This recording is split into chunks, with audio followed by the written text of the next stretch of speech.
The incident involving a local Ohio councilman and Charlie Kirk's social media post has become a significant talking point, highlighting the volatile nature of modern political communication. The councilman's decision to go into hiding after receiving threats underscores the real-world consequences of online rhetoric.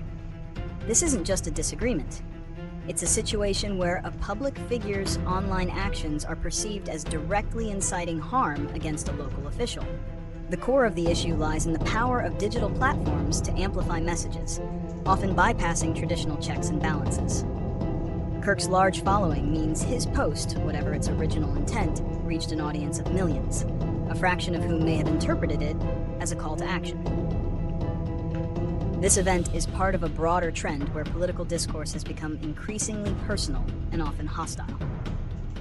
The distance and anonymity afforded by the internet can embolden individuals to make threats they would never consider in person. The lack of a clear, universally accepted code of conduct for political figures on social media platforms further complicates the issue.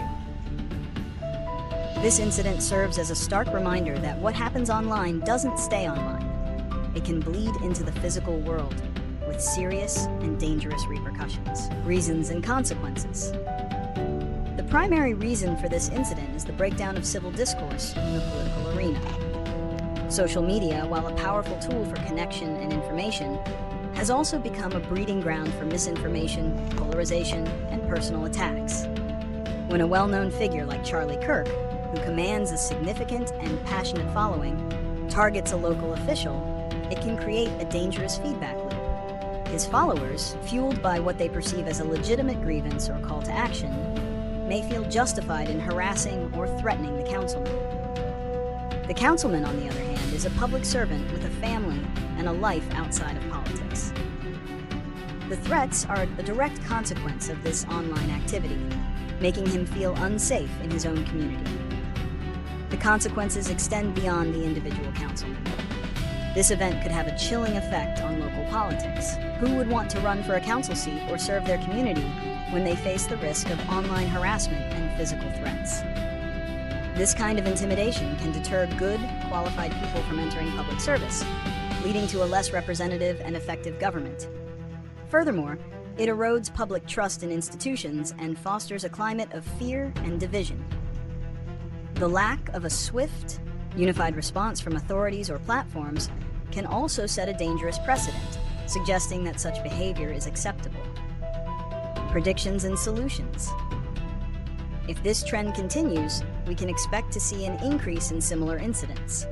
The line between political debate and personal attacks will continue to blur, and local officials will become more frequent targets.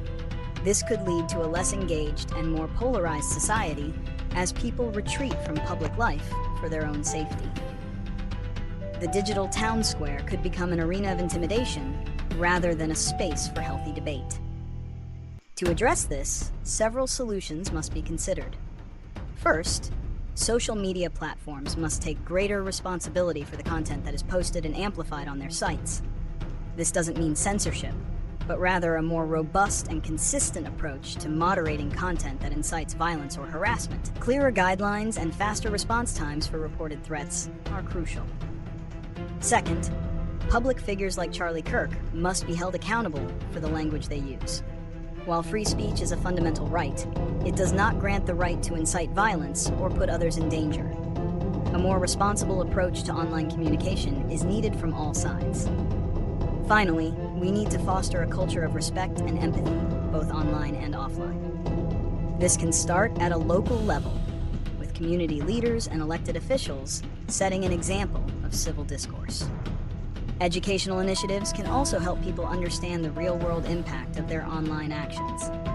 While a complete reversal of this trend may be difficult, a concerted effort from all stakeholders, platforms, public figures, and the general public can help mitigate the dangerous consequences of rhetoric on social media.